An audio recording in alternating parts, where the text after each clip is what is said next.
Everyone's favorite wall-crawling superhero has graced many a game over the 50 years since his creation. Some good, most incredibly, laughably bad. Help! Please! Someone! I'm going to die! But what separates one from the other? What features are most important in making a great Spider-Man game? And where have developers gone wrong in recent years? Now it turns out Spider-Man's been in a lot of games.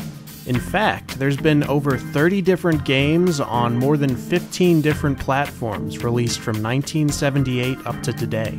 Collectathons, arcade games, pinball games, fighting games, team-ups with other superheroes. And don't forget the countless cameo appearances he's made in games that aren't even focused on him. If I were to go through and detail each and every one of them, this video would probably end up being several hours long. So in the interest of, well, maintaining your interest, I'm going to narrow the focus down to the major games released from 2000 on. If you're really interested in seeing just how bad some of these things can get, I highly recommend checking out James Rolfe's review of some of the retro Spider-Man games.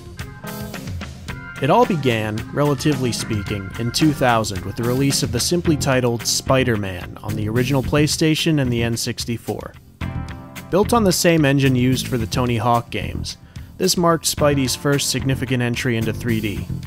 A loose adaptation of the popular cartoon series that was running at the time, the game's story revolved around an imposter Spider-Man and a plot to infest New York City with the alien symbiotes.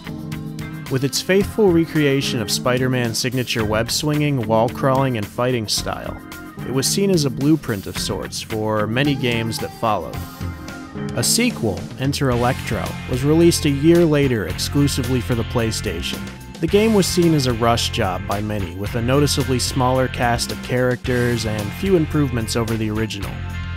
Enter Electro is primarily notable for the censorship it received after the initial release. In the aftermath of the September 11th terror attacks, it was deemed that staging the final battle atop the North and South Towers might be in poor taste, resulting in the original version of the game being pulled from the shelves in favor of one with a more generic final stage. Then came the movie games. 2002 saw the first of 3 games based on Sam Raimi's film trilogy. Like the previous 2, Spider-Man, the movie, the game, was a level-based action game. While the technology of a new console generation allowed for stages that were impressively large at times, sooner or later you were bound to run into boundaries. Surprisingly, it turned out to be a pretty good game despite being based on a movie. The controls were decent and combat was solid, providing a variety of options for taking down enemies, though the camera could be clunky and it was a little on the short side. While it wasn't the best, it was far from the worst. 2 years later, we got Spider-Man 2. And oh, what a hidden gem it turned out to be. Described by some as Grand Theft Spider-Man, it was one of the first superhero games to give the player free roam of an entire city. For the first time, Spidey could go from the rooftops to the ground without, well, this. In between the main story missions, players were given the freedom to explore the entirety of a virtual New York, comprised of 5 islands packed with side quests and random events. What's more, this was perhaps the closest a Spider-Man game had ever come to getting perfect controls. Web swinging was fast, fluid, and handled fantastically. There was also a PC version.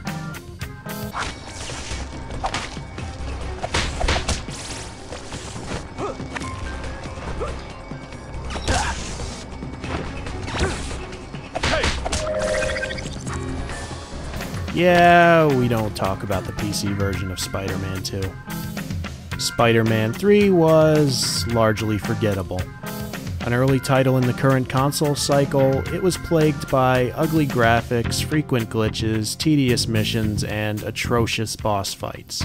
While it tried to retain what was good about Spider-Man 2 and even drastically expanded the scale of the open world, it ultimately failed to live up to expectations.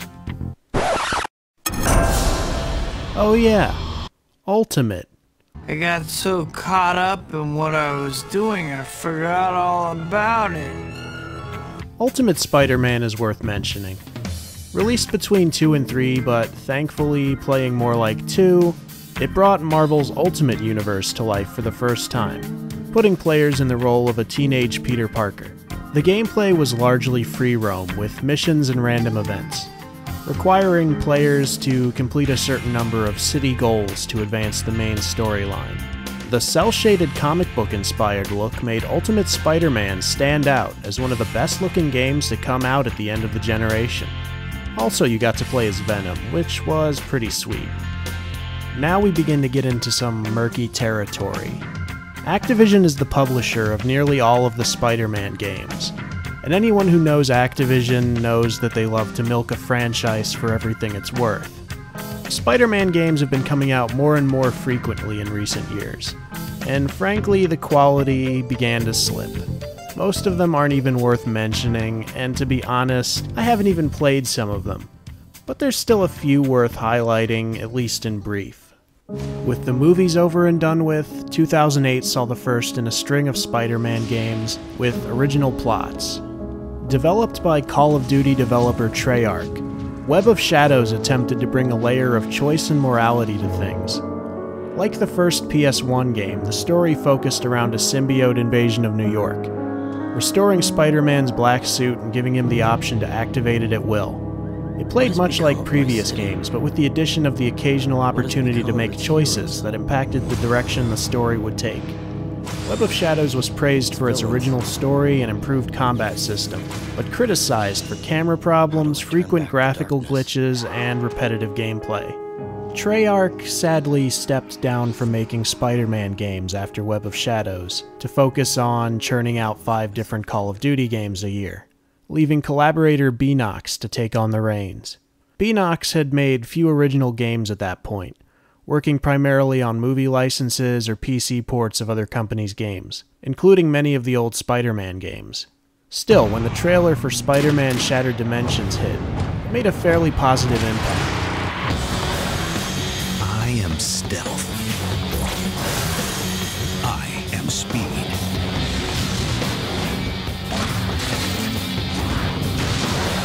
I am agility. I am power. The game was a crossover of 4 different universes, bringing the Spider-Men of Amazing, Noir, 2099, and Ultimate continuities together, each with their own combat mechanics. Shattered Dimensions released to a fairly positive reception, praised for the crossover concept and the 4 different styles of gameplay, while losing points for glitches and a bad camera. I'm starting to see a pattern here. How about you? Never one to give a lucrative franchise time to rest, Activision had Beenox rush out a sequel in barely over a year. Like its predecessor, Edge of Time featured a team-up of multiple Spider-Men, though this time it was limited to Amazing and 2099. The game was heavily panned, seen by many as an obvious rush job. Environments were confined, combat was overly simple, and the crossover idea didn't feel nearly as fresh with only 2 Spider-Men to switch between. What's more, the game was painfully short, clocking in around 6 hours long. After years of stumbling, Spider-Man had finally fallen flat on his face. And so here we are today, with a new Spider-Man video game imminent. Will this one be a step in the right direction? Well, I wouldn't get your hopes up. Amazing Spider-Man was developed by the same company in basically the same time frame as the last one, and more than likely rushed even more than usual behind the scenes in order to meet the movie's release date. Issues that have run throughout recent Spider-Man games, such as poor camera control and glitches, are readily apparent from watching previews and footage of leaked copies. The only major new additions seen so far are Web Rush and a new combat system that seems more or less like a ripoff of the recent Batman games. The general consensus when it comes to the Spider-Man games seems to be that most of them do something right, but none of them get everything right, or even a majority of things right. It's safe to say that we've never had a single Spider-Man game that could genuinely be referred to as perfect. Good web swinging comes with shallow combat, while good combat for whatever reason tends to be limited to the games that are more level-based action than open world. Why was the open world scrapped in the first place? Supposedly it's back in Amazing Spider-Man, though whether it will serve more as a hub world for getting to story missions or an actual, detailed, fun place to explore remains to be seen. Although WebRush may look flashy, it seems to run the risk of oversimplifying movement, reducing player control to little more than a series of points and clicks. Web Retreat, which allows the player to quickly retreat to a safe location out of enemy range and sight with the click of a button, is likely to remove any real sense of challenge from the game. Spider-Man games are at their best when you have a ton of room to swing around, explore, and do crazy stunts. Spider-Man games have consistently been at their worst when they try to confine you to tight spaces. Future Spider-Man games need to embrace the open-world style of gameplay.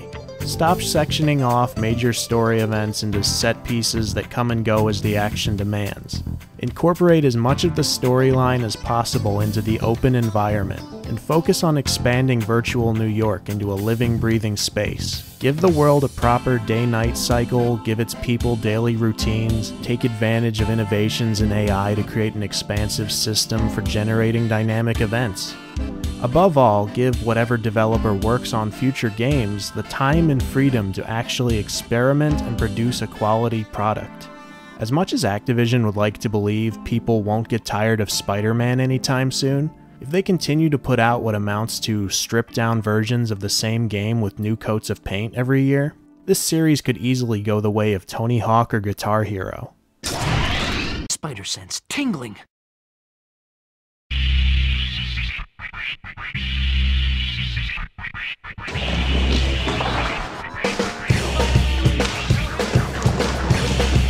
Keep moving, Spidey!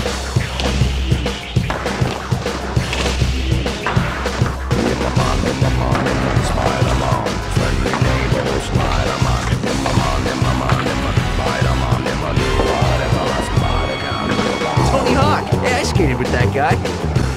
Spider-Man! I asked for the police, can I get this?